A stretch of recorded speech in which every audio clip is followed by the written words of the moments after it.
guys, I hope you're all having a good week. This week I wanted to talk to you a little bit about something about Jesus that is still kind of confusing to me. And it is this. As Christians, we believe that Jesus is fully God and fully man. I like to say it that Jesus is God in a bod. And that can be kind of hard to know what that entails, what that really means. So here's what the Bible tells us about that. And this is from the first chapter of John.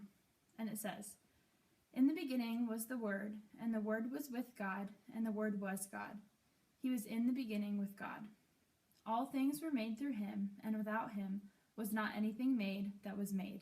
And I don't know about you guys, but that is still a little bit confusing and sounds pretty convoluted. So here's what that means. The Word, which is Jesus, existed from the very beginning of time, and he's with God, but he also is God. And that still, what does that mean?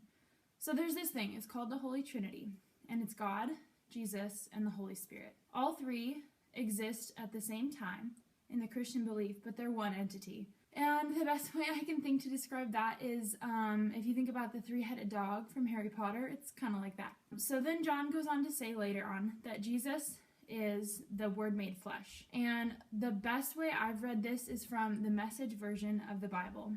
And it says, "The Word became flesh and blood and moved into the neighborhood." And I think this is a really cool way to describe Jesus, because when I think about back in his times, I don't really think about them living in neighborhoods, but I live in a neighborhood, and I'm sure a lot of you do too.